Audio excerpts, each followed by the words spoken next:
QVC Players!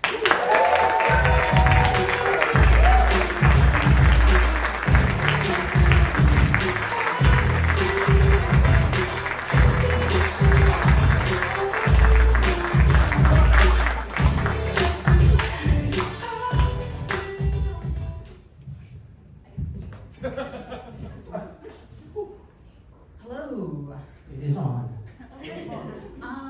Thank you all for being here tonight, and thank you to our special guest, Frank O'Malley. My name is Cassie Hoffman.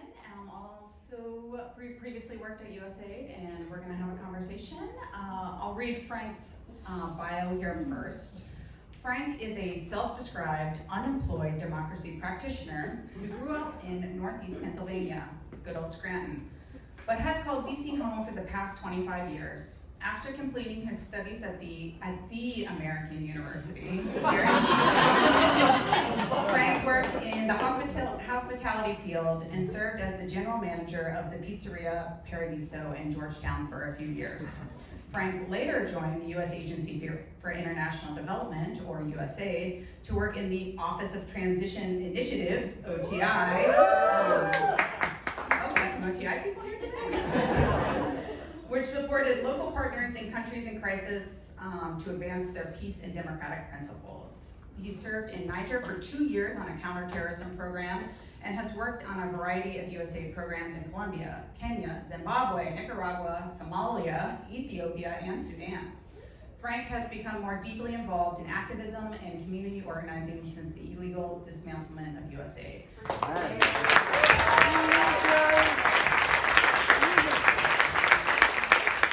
You can find him living, gardening, and rake walking in the charming Northeast DC neighborhood of Brookland with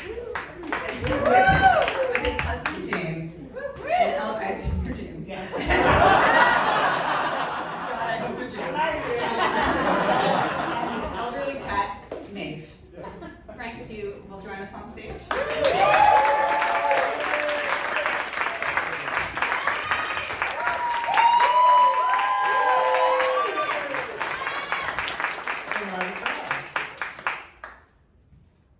Well, here we are. I didn't think we'd be talking about the dismantlement of USAID this many months into the administration, but here we are.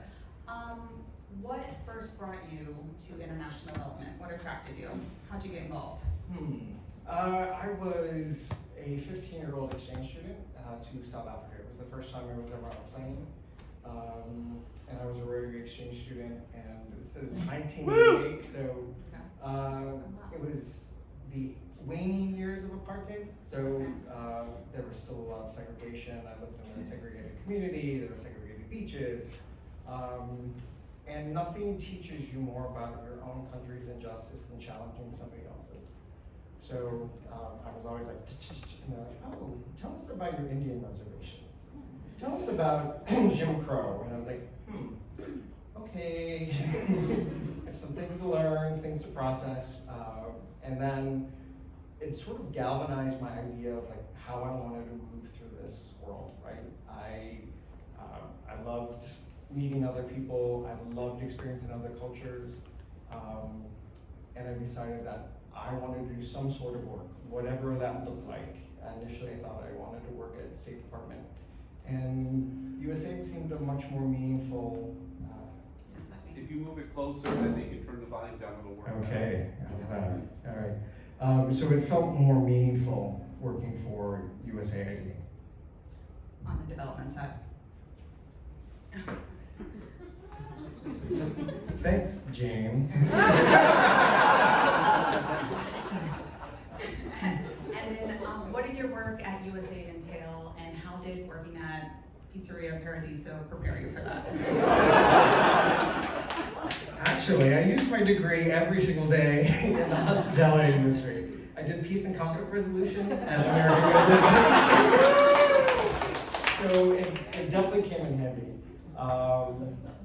It was not what I was in love with. It was a great way to help start paying off student loan debt. It's still there. And once there was an opportunity to move over to supporting this small political transition office, and it was a satellite office in the National Press Building. It wasn't even the proper USAID building, and I loved it. I loved the mandate of sort of working with local partners in helping them figure out like how to get to where they wanted to be and improve their democracy, better governance. Yeah. How was your reception when you land in those countries? It depends. Some programs were welcomed with wide open arms, and then should I be closer? Yeah, you want to be closer. Okay, all right. And then situations such as Nicaragua, right? We were not even, basically, we didn't have a program on the ground. We were working mostly remote. We had one individual, and it was incredibly scary every time we sent that person in because the regime was so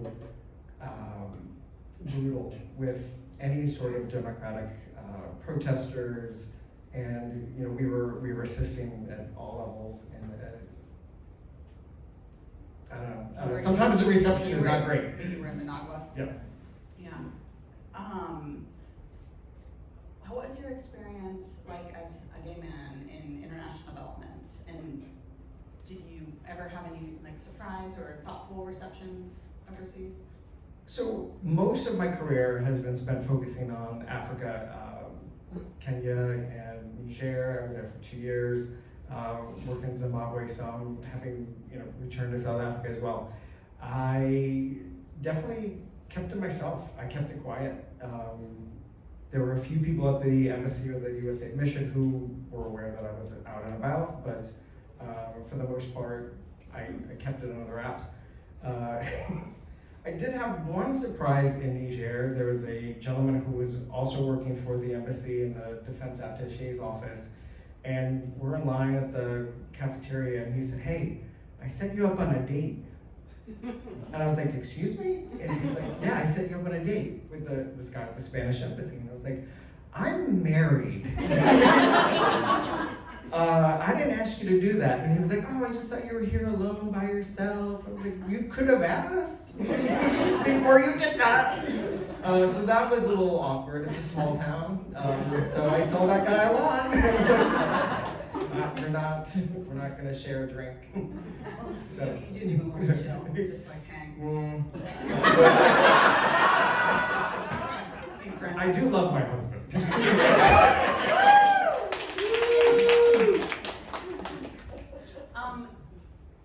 Thanks for sharing that. He's not learning that for the first time. Is there anyone you met during all your work and your travels? Any individual overseas that really struck you and you want to share about all the cool people that you get to meet when you do this work? I mean, it's been an absolute privilege, I think, working with a whole host of folks, all really focused on building their communities, surviving brutality, building a better future. In 2016, Second Lady at the time, Dr. Jill Biden, was coming out to Niger, and we were everyone at the embassy was scrambling, trying to figure out what are we gonna showcase, what are we gonna highlight, and I was working on a program countering Boko Haram in the southeast part of the country, and we thought, okay, we'll bring in some people who have been doing community organizing. We had a community radio operator whose entire operation had been burned down by Boko Haram, but there was a woman who stood out to me. I don't even know her name. I don't even think I knew the name at the time. But we had a round table panel set up, and she detailed what it was like to stand up against Boko Haram in her community with an axe.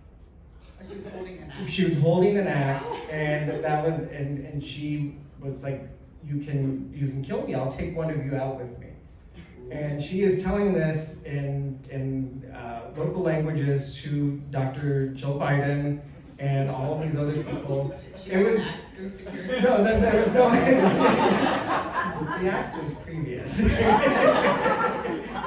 Imaginary acts. But it was just so powerful, and I think, like, you know, if I had half the courage that that woman did, right? You know, to stand up for her community, for the people that she cared about, for her own life and for her own freedom, you know, it's just absolutely impressive. But you know, there are so many individuals that I've encountered that have, you know, moved me to tears, have broken my heart, have inspired me to continue working, and it's just, like I said, it's been an absolute privilege. Yeah. Is there anything you think the audience or the public should know about USAID's work? It's awesome.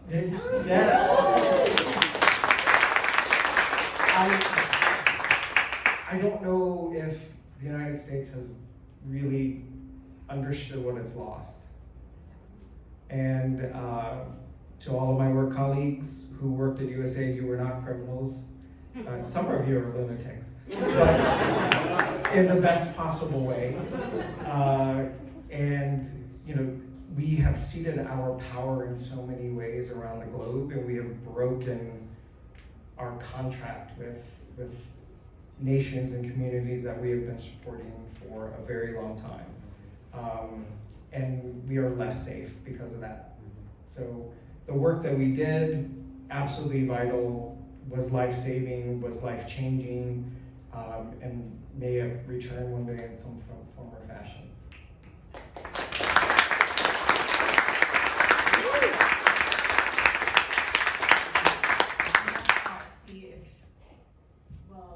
Does anyone from the audience want to ask a question? We have the There's, Can we get the axe lady to go after Elon? that's a ticket I'll pay for. Name your favorite lunatic. Melissa. Recognizing that our government is crazy, stupid, wrong, what can the Americans who are normal do to help deal with the fact that USAID's been eviscerated? Well, I think engaging with your member of Congress, especially those of you who have a member who votes, absolutely vital. I think even writing letters to the editor, speaking to your neighbors, all of that is important. And I do that constantly in my peer group and on social media. Getting the word out, and absolutely, I think America really understands that we had USAID, but what it's lost and what that means globally, Congress certainly understands. You know, so make those phone calls, light up that switchboard, and send as many emails as possible, and demand that they respond back to you on it. We'll take one more question from the audience, yeah? Have you ever been arrested?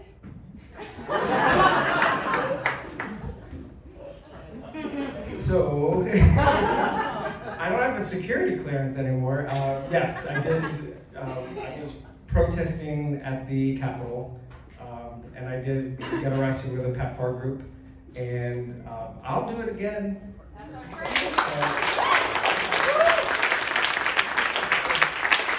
We need more people to do stuff like that, absolutely. So. Yeah. You know, PEPFAR, the most successful USAID program, started by George W. Bush, saved millions of lives. Can I, a question or two from the cast? Just to pivot a little bit, when you need to recharge and sort of fill your own battery, what do you do to relax or have fun? Besides read book. So I've taken up knitting, so I do hand knitting, so that's a form of relaxation. I am an avid gardener, and have recently come into a co-plot in a community garden, which has a lot of mint. So it's a lot of work, but that's a great way for me to unwind, and also music is a great way. Have you devised any creative ways to use mint? I love mint. It's great. But digging through mats of roots, Yes. it's a lot. It's Yeah, it's a crawler. How did you meet your husband? We met online dating, which feels like 1,000 years ago. And at the time, I was working at the restaurant, and I was working mostly nights, and he had, you had a Pentagon position, or, yeah. So he wasn't getting up at like 5:30 in the morning, and I was like, no. And he also lived in Virginia. I was like, also. So we talked on the phone for well close to 2 months before we ever even met, which was kind of nice. We got to know each other. Yeah. Oh yeah. 2008. So it was Don't Ask, Don't Tell, which was very hard for me because I love to talk. And I was very proud of him. We were at an event, and I got to go. It was like our first trip, and we're with all these military folks, and there's a admiral, and he's like, "So who are you here with?" And I was like, "People." Scurry away, and he's like, "Stop acting weird." But I was so afraid that I was going to say something that would impact his career, and Don't Ask, Don't Tell destroyed a lot of lives. So I was absolutely nervous, and it also made me very much an activist, because I contacted relentlessly every single member of Congress around Don't Ask, Don't Tell. I don't know, it was like 3 years? Yeah. I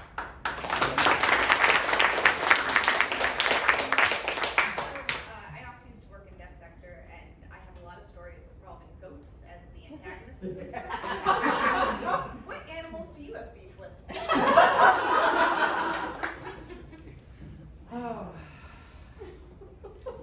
I was in a car with some missionaries, and there was a donkey on the side of the road with an erection, and I couldn't talk about it. I was like, I wanted to talk about it, and I couldn't talk about it. It's my animal story. That was Misha Harris. A lot of terrible things happened. Well, before we wrap it up here, Frank, what gives you hope at this time, and what's your words of encouragement for the audience? Ooh, I've enjoyed unemployment, but what gives me hope is that what we are seeing unfold in our country right now it's a playbook, and we've seen it before, and I think that we can undo it, and we can win. So that gives me hope. I think that we have made absolute strides. It's Pride Month, so I'm going to be gayer than ever. We just refuse to go back to how it used to be. I'm not taking that for an answer. So that gives me hope.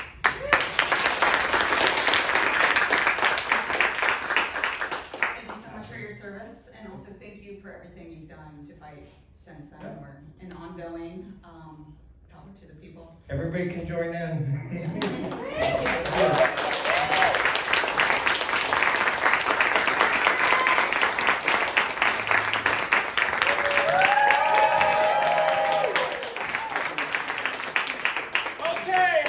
M&M store employees, why don't we get in here? This is a big day for all of us. Okay, I don't want anybody to freak out, so please don't freak out, but I'm already freaking out. Joe Biden is coming to the store. I know.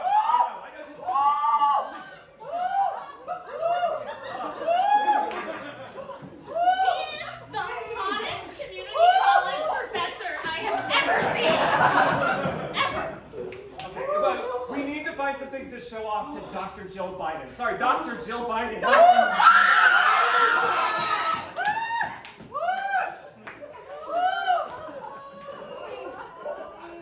I'm not really sure what we can show off other than like, I'll take my shirt off. I mean, What about Jason, the we gotta show the chocolate at least, you know. I'll put chocolate. I'll wheel down the giant M&M. Oh, yes, Wheel down the giant M&M. Oh, The giant M&M, that seems like a good idea. yeah, that seems wonderful. She's sexy.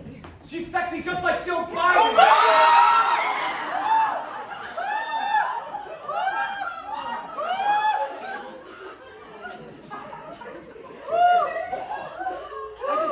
I don't know, let me bounce this off you guys. Like, I don't know, maybe when Jill Biden gets...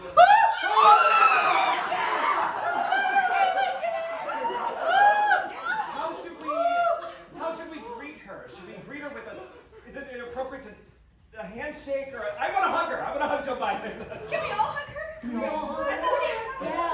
Yeah. Let's We should practice. let's all hug each other. Hug each other. Hug each other. Okay. Oh. Where does Jill go? In the center.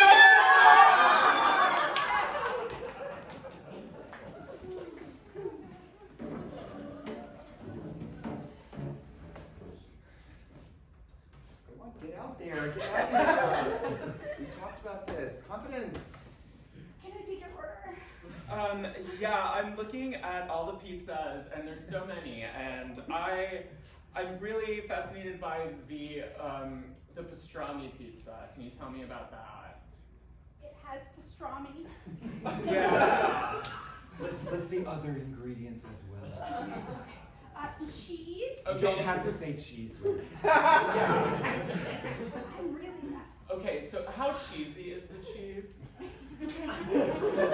Medium. Okay. Good save.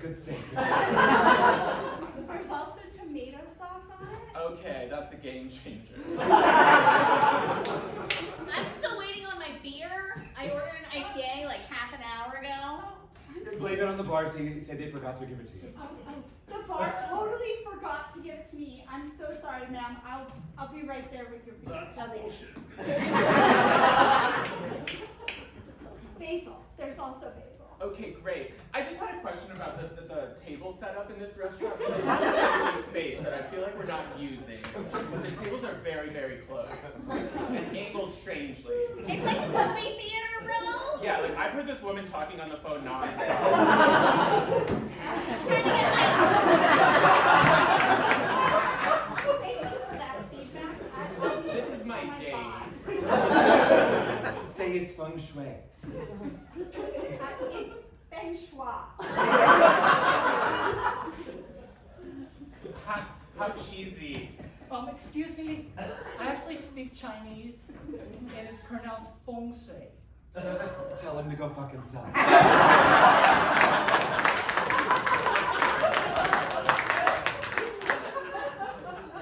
Hey, can you hear me? Yeah, loud and clear. Coming in through the roof. It's so good to hear your voice again. I've missed you so much. Oh my gosh, while I've been covertly on this mission, protecting nuns from nuclear takeover, I've thought about you, and only you. So cool. I am so excited to finally meet you one day. Oh, I am a totally real person, and this is my totally real job. I am hot for you. I can't believe that an astronaut secret agent thinks that I'm hot. Oh my goodness, who knew all 200 of Match.com's questions would lead me to you? My sapphic metaphor. Senator, we have an appropriations bill going on. This is pretty important. Okay, we're waiting. Your boobs are like mountains only Nadar can find. I meant to say LiDAR. That's a military thing that I know all about.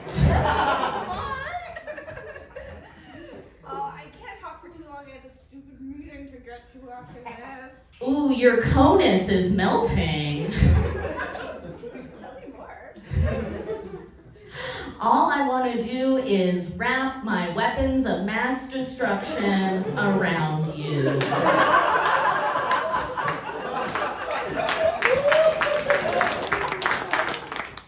So, you're Scranton, huh?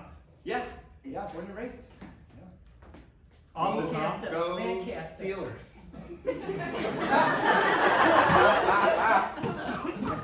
The Office, huh?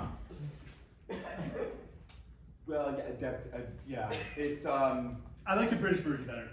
well, I'm not responsible for that. It's actually filmed in Los Angeles, but anyway. You guys want to switch cubicles with me? Like, 'cause I don't want to be in the middle. Carl, why don't you just join in? You always got your head buried in those Excel spreadsheets. Okay. I'm from Philly. Go Eagles. I just, it's like the whole Rainn Wilson's different, that's all. It doesn't land like the British version. Yeah, once again, I have no I'm an actuary here at PricewaterhouseCoopers. I went to Temple, go Eagles. And then I moved here to Maryland, so Yeah, I made it through the first season, and I was like, it's not like the British version. I haven't seen the show either. Excuse me guys, just using the copier. Hey Jerry. Yeah. Talking about The Office again? Yeah. Oh. Yeah. Yeah, so I made a new dating profile. Yeah? Yeah, I've got 5 going on. And so I just want to, my catch line, which I think is so original and no one has ever used before, is I say, I'm looking for the Pam to my gym. Oh. And I put a picture of me and a fish. And I say, good to go. That in the British version, there was a Pam and Jim. They were a lot funnier. Say it again. In the British version, there was Pam and a Jim. What was her name? They were Pam and Jim. Okay. It was not original. I'm just saying, it's all good. It's great. Well, I liked the American version. I actually thought they really kind of took it somewhere new and really capitalized on the talent of those particular set of actors. I never knew working at a paper company would be so much fun. I think that's what the show is.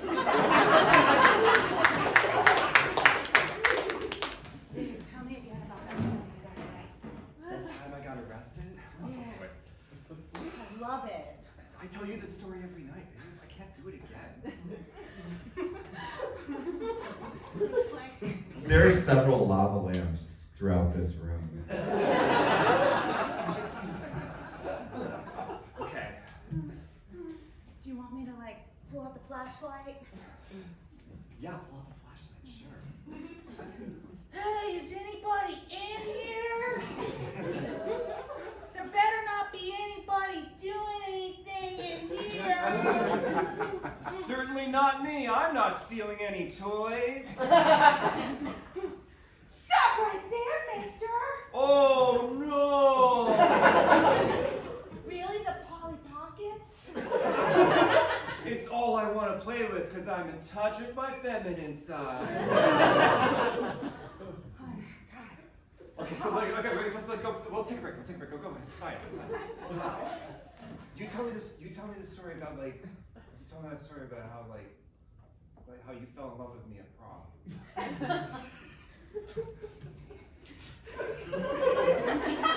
I'll act like I don't know it. Okay, let me just change it. Okay. All right, our next song is gonna be a slow one. It's a song that was from the past. It's Nelly's Hot in Here. It's getting hot in here, so take off your clothes. It's getting hot in here. It is getting hot in here. Take off the clothes. You want to make out? I do. Leave room for Jesus. Do you also want to date for the next 17 years? I do. Now tell me that story about how you robbed that bank.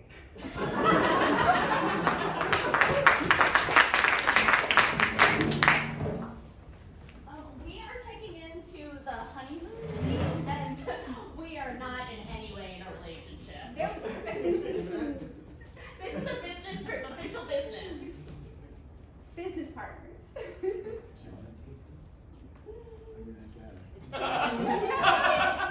I took the last one. Okay, I'll We're just friends, you know? Yeah, we get it.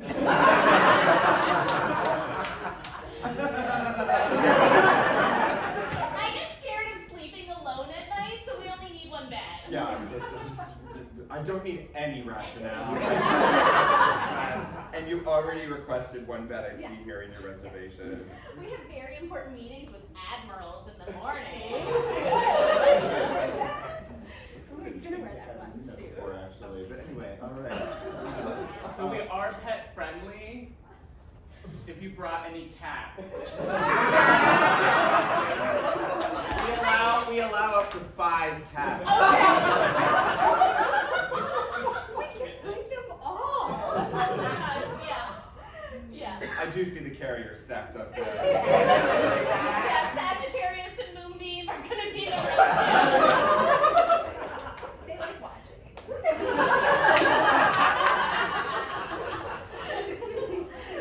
They sometimes get turned on when we get turned on. The television! What else would we be? Oh no. Gal pals. Yes. We do have like full like cable here. Like you get all the premium channels here. The L word. The L word. Oh. The real L word. Oh, yes. Oh, I'm a Bed Porter fan, yeah. Home Shopping Network. Uh-huh. Game Show Network. Yeah. All the shows. QVC. All of them. QVC. QVC, my favorite. A channel that's just Barbarella starring Jane Fonda. Just. We have to start there. Yes. All Oh my right. gosh, you are the best. Yeah, we do have a gym if you do want to pump iron. Oh, we're not those kind.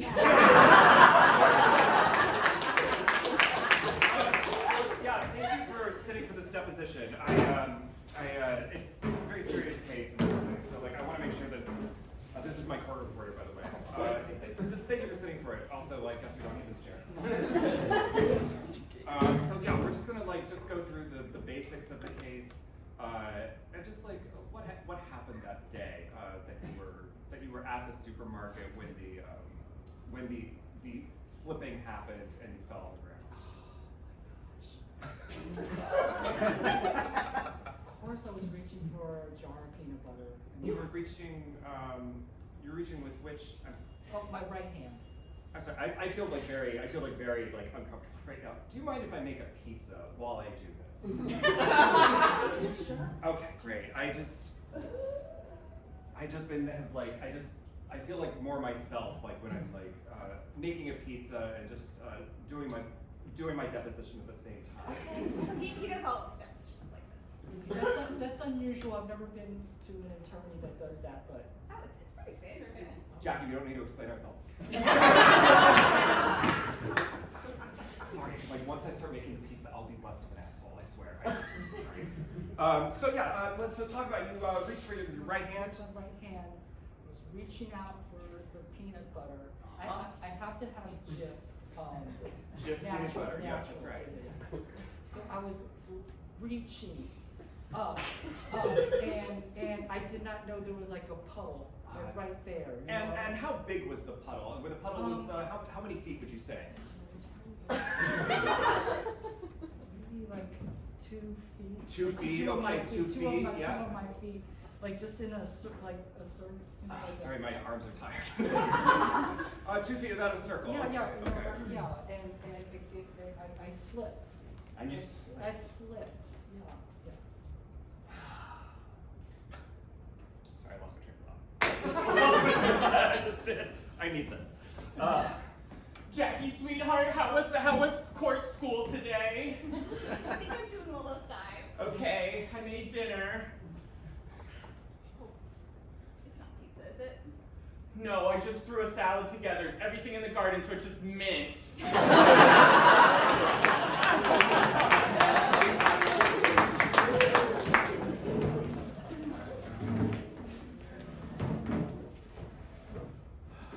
So monastery life, huh?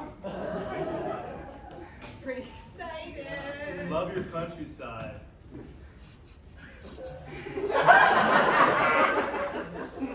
Yep, just bringing the word of God. Oh my God, Dad. Oh my God, Dad. Deep in the jungles of Niger, What's up with that donkey, Oh, Dad? there's a Dad. caravan Oh. driving through what they call a highway. All of a sudden, a donkey appears in the roadway. Why does a donkey have 5 legs, Dad? Uh-oh, that isn't a leg. Mutual Omaha presents When Animals Cross Roadways.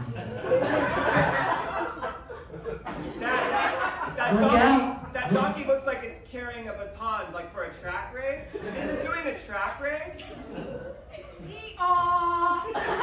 here at Mutual Omaha love to showcase the different cultures and lifestyles of different animal species. Tonight, it's the donkey. It looks like it's about to run the anchor leg of a relay race and hand that baton, a really large, firm baton. You may not know this, but the donkey has been recorded to have a land speed of 40 miles an hour. Well, I think now's a good time for a prayer. I agree. I think everyone can go around and say what they're grateful for. For me, being on a road trip with my partner and my 2 kids through a beautiful countryside, taking in all of God's creatures.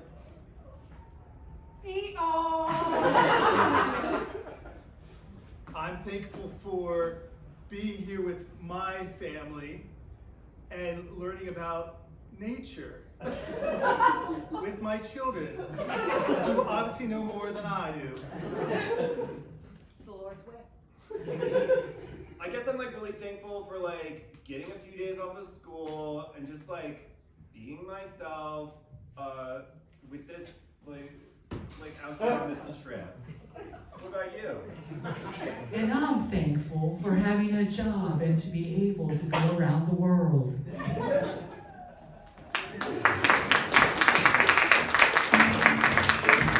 Okay, the American University students, when are we getting here? Everyone get in here. I do have some exciting news. Dr. Jill Biden.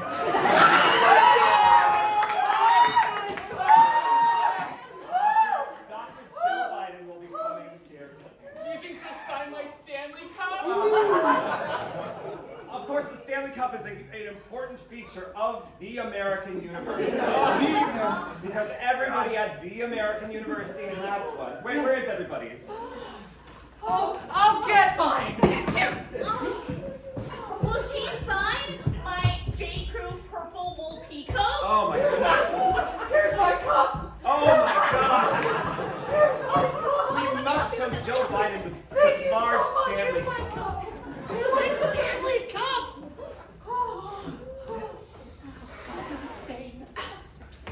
I also I don't know how we can show this, but also the American University is so good at having graduate degrees that last about a year. And are so convenient to get to and affordable as well. Oh, I don't know how we could show that, but I guess we could tell her. I don't know. I can't look her in the eye. Right, to show her the Tenleytown Metro that's so safe. Tenleytown Metro, yes! Oh my goodness. And all the culture in Tenleytown. Show her the culture right now. What would you show her in Tenleytown? You show Dr. Jill the white people. Yeah. The Target! The targeted. There's an abandoned Payless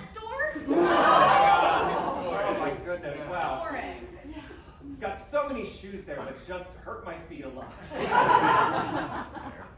If there's anything that we could show her that like could encompass the heart of the American university.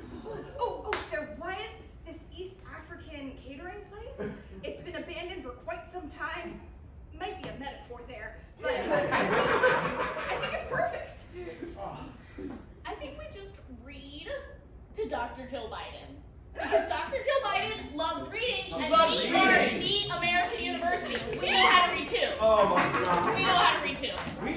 We should recite the story we all learned by heart together. Yes. Oh, let's hold hands and say it. One word at a time, everybody. Yeah. One word at a time. Once Oh.